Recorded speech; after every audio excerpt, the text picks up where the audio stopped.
Welcome to Russian History Retold, Episode 297, The Russian Revolution, A People's Perspective. Last time, we covered the life and death of Alexei Navalny. Today, we return to our three-part series on the people's perspective on three tragic events in late Russian history.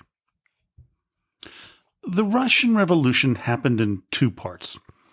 One in 1905, whereby Tsar Nicholas II had to deal with growing discontent within his country, partly due to the disastrous Russo-Japanese War, and partly due to the general malaise that gripped Russia. While an autocratic leader would have overcome both issues, Nicholas just wasn't up for the job. The second part in 1917 was actually itself a two-part event. The first part was Nicholas's abdication, with the second being the Bolsheviks' overthrow of the provisional government in what could only be called sheer luck. Today, we will discuss how the people reacted to these two revolutions. There are so many interpretations of the Russian Revolution and who was behind it that it would take 10 or 12 whole episodes to cover every facet of it. Was it, as author Neil Faulkner claims in his book, A People's History of the Russian Revolution, quote, "The Russian Revolution was an explosion of democracy and activity from below. It transformed the millions of people who participated in it, inspiring tens of millions who watched." Or was it a highly complex, decades-long struggle between 1890 and 1924 that Orlando Figes puts in his book, A People's Tragedy?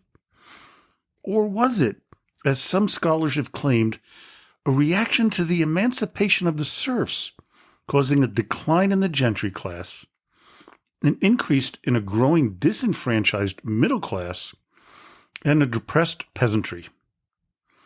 Or, as I believe, a little bit of all of these. Whatever the actual cause, what did the people feel about this tumultuous period?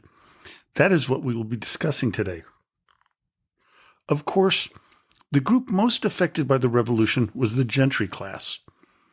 Deep down, the wealthier members of Russian society, tied to the Tsarist regime, knew that the way things were going in the years leading up to the 1917 revolution was not right. People like Prince Felix Yusupov, who viewed Rasputin's influence over the Empress as a threat to the country, took action. For the most part, though, the gentry class did little to change the country's direction. My family knew that things were going south and left Russia before the revolution, taking with them their financial assets. This was not the case for those who remained after 1917, as the Bolsheviks appropriated all their bank accounts and physical property, leaving many of them destitute. The only things they could take with them when they decided to leave were those things that they could carry with them. As I said before, the Russian Revolution of 1917 had two distinct phases, the first of which was Nicholas II's abdication. It was a period of hope that the war in Europe and the immense suffering of the Russian soldier could be ended and the economic stresses and strains reversed. The food shortages being felt throughout Russia culminated in a strike by 7,000 women working in the textile industry in Petrograd. The boycott began on February 23, 1917, with a single-worded slogan: bread. While other chants of "down with the Tsar, down with the war" were heard, the demand for food was the loudest cry. The Tsarist regime, though, took little note of the anger being expressed. Interior Minister Protopopov wrote in his diary, quote, "In general, nothing very terrible has happened.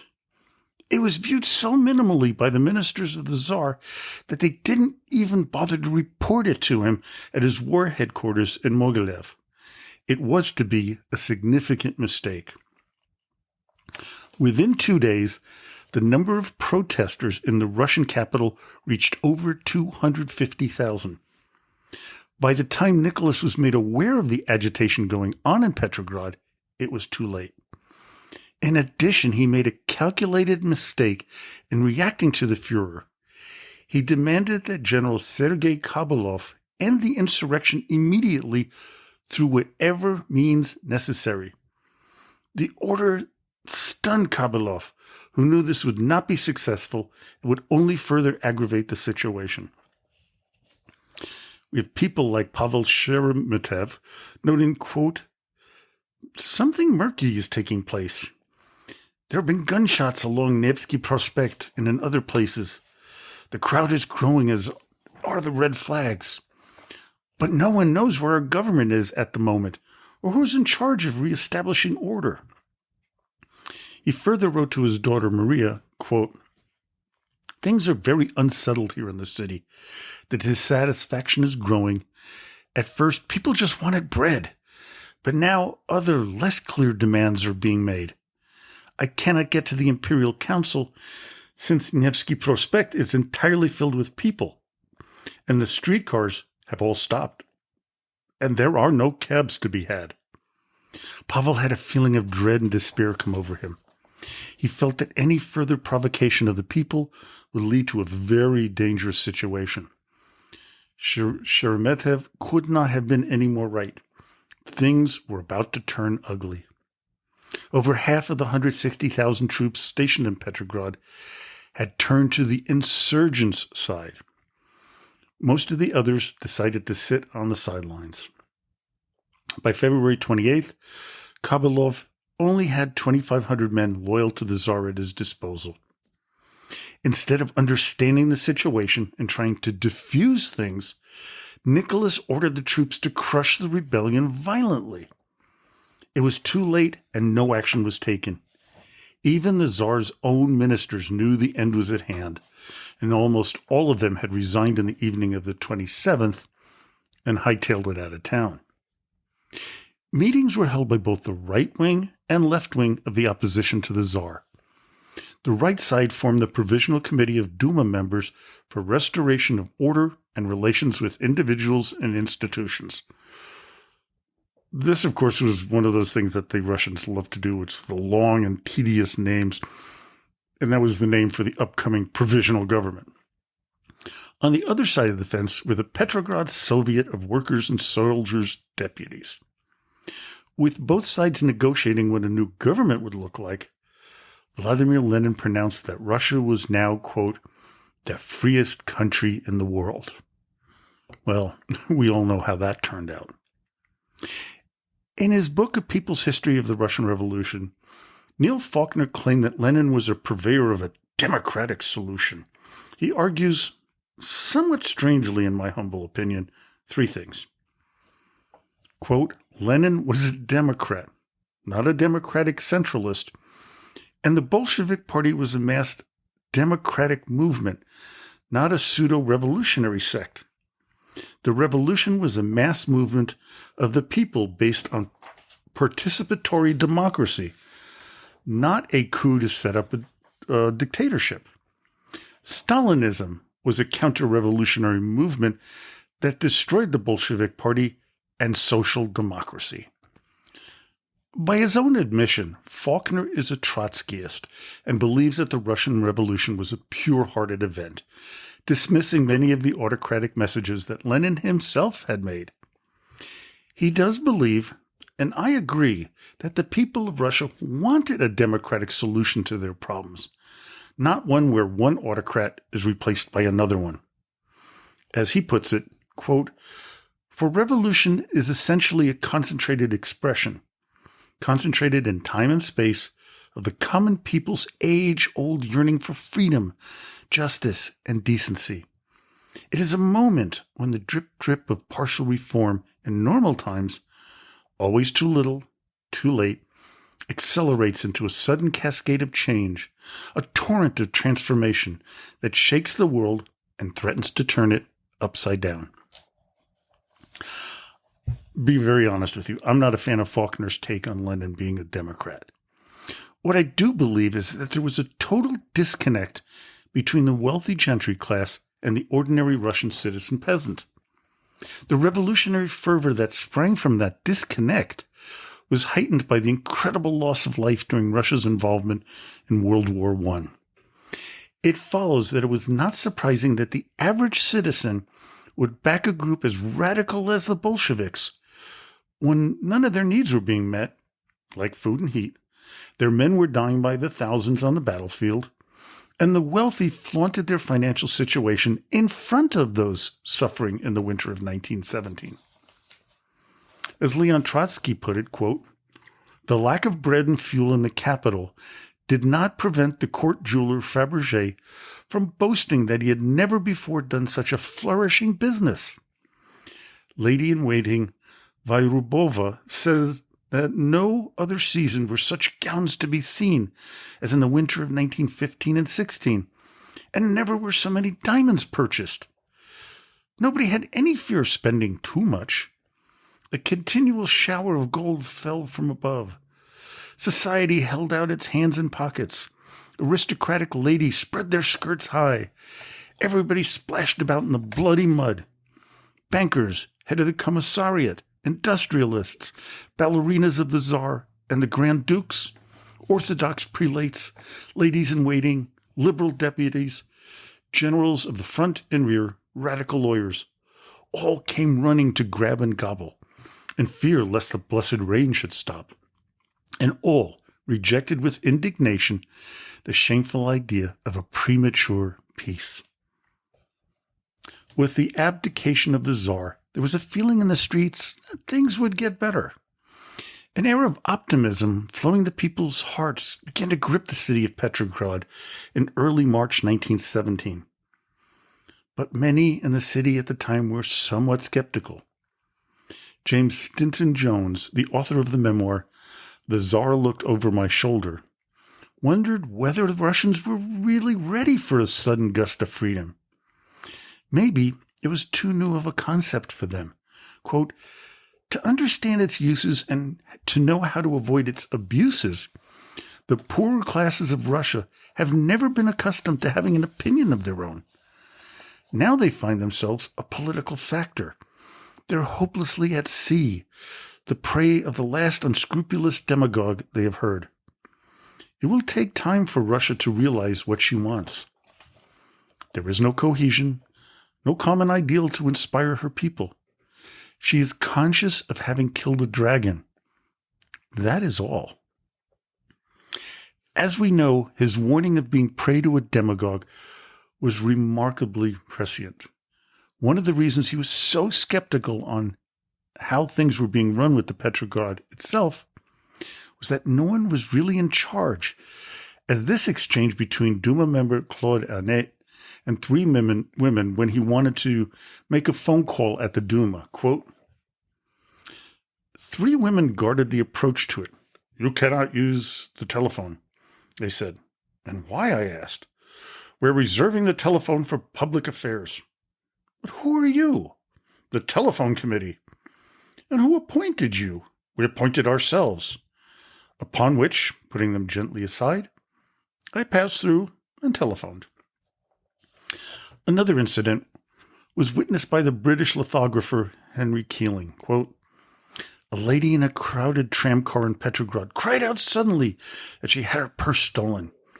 She said it contained 50 rubles and accused a well-dressed young man who happened to be standing behind her of the theft. The latter most earnestly protested his innocence and declared that rather than being called a thief, he would give the woman 50 rubles out of his own pocket. Nothing availed him. Perhaps they thought he protested too much. He was taken outside and promptly shot.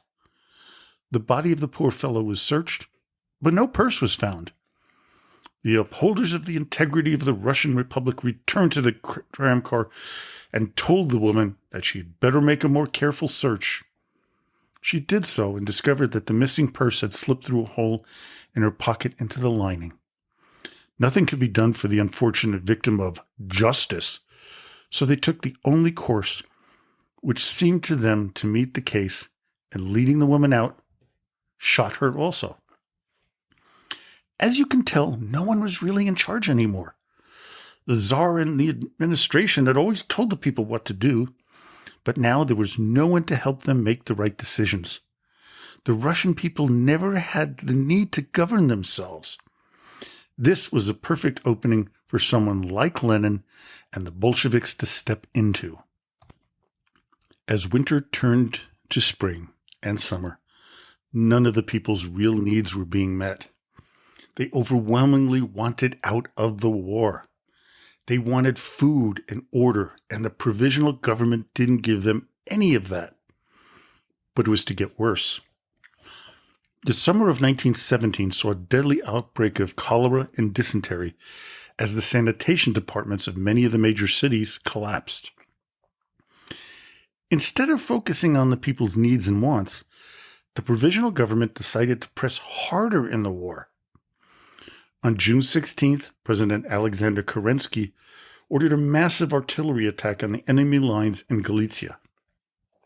It failed to accomplish anything substantial. As Helen Rappaport puts it in her book, Caught in the Revolution, quote, "Within the so-called Kerensky offensive, the provisional government had shot its last bolt." By July, Petrograd was in a state of anarchy. The main form of transportation around the city had stopped operating. Driving a car was hazardous, as soldiers would commandeer anyone's vehicle they encountered. If the driver hesitated or resisted, they could pay with their lives. Tensions ran high between all members of Russian society. One incident recalled by an American embassy employee remembered this. Quote, "The Cossacks and soldiers had a terrible fight just one block from the embassy. The Cossacks, as you know, always fight on horseback. They made a charge on the soldiers who were in the middle of the street with machine guns and cannons. My, oh my, what a slaughter. After 30 minutes of fighting, I counted in half a block 28 dead horses. When the Cossacks made their charge, the soldiers began to pump the machine guns, and you could see men and horses falling on all sides." As you can tell, the chaos within a large city like Petrograd was at an all-time high. This was replicated throughout the Russian countryside. Peasants, long oppressed by the gentry class and the government, rose up in arms, destroying anything in its way, especially anything that reminded them of the upper class. This made it a very easy group for people like the Bolsheviks to gain traction. Writing to the Foreign Office in London, Sir George Buchanan made this observation, quote, "The Bolsheviks, who form a compact minority, have alone a definite political program. They are more active and better organized than any other group, and until they and the ideas which they represent are finally squashed, the country will remain a prey to anarchy and disorder. If the government is not strong enough to put down the Bolsheviks by force, at the risk of breaking altogether with the Soviet, the only alternative will be a Bolshevik government." What the ordinary Russian needed right now, and what they felt was hope, they needed to feel that someone cared about their plight and could bring justice and normalcy back to the country. Leighton Rogers heard this promise from Trotsky when he paraphrased this speech given by him. Quote, "Comrades, in a few weeks, a week, a few days, we were going to rise from slavery to the capitalistic Kerensky government, the tool of British and French imperialists, and tear power from their hands. We shall do this for you, so that you may be free men, as the revolution meant you to be. You must support the Soviets because we give you, first, peace, second, bread, third, land. Yes, we shall take all the land from the rich and divide it among the peasants, and we shall reduce the hours of work, my comrades of the factories, to 4, at double the wages you now receive. And you will see the criminal of the old regime and of the autocratic Kerensky government punished, along with the property-owning capitalists who have enslaved you and the peasants.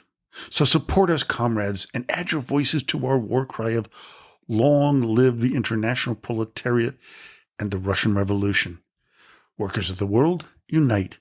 You only have your chains to lose. Now, Rogers, deep down, as we all do, knew this was a bunch of lies. But he also knew that the Bolsheviks were gaining popularity every day.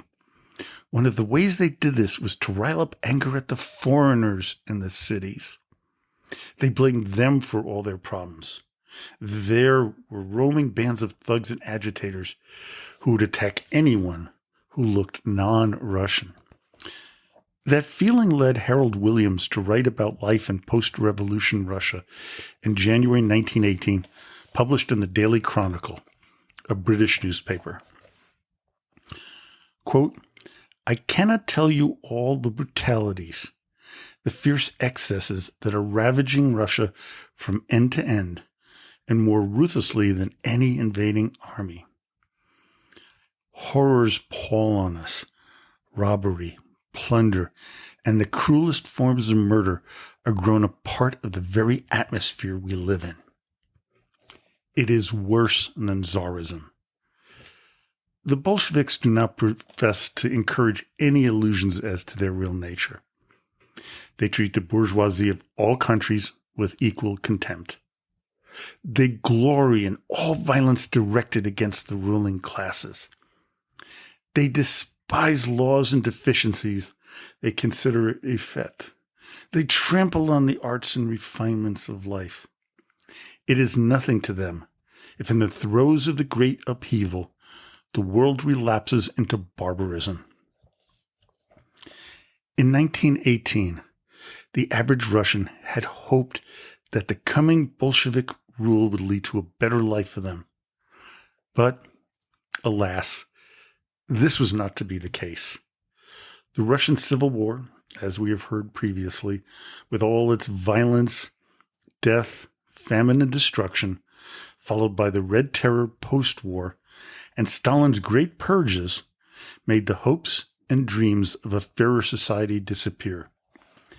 This hope came back with the collapse of the Soviet Union in 1991. But that, too, was to fail miserably, and we can see it today, what's going on in present-day Russia. And it's, as I was reading this, I just found out that, of course, President Putin won re-election in a very staged and managed election. That was pretty obvious since there was no opposition allowed even. Well, I hope you enjoyed today's episode. Join me next time when we'll cover one of the most iconic structures and places in Russian and Soviet history, the Kremlin. I'm also going to announce that in April, I will be doing an episode every week in celebration on April 30th of the 14th anniversary of the start of Russian Rulers History Podcast. So, until next time, до свидания и спасибо за внимание.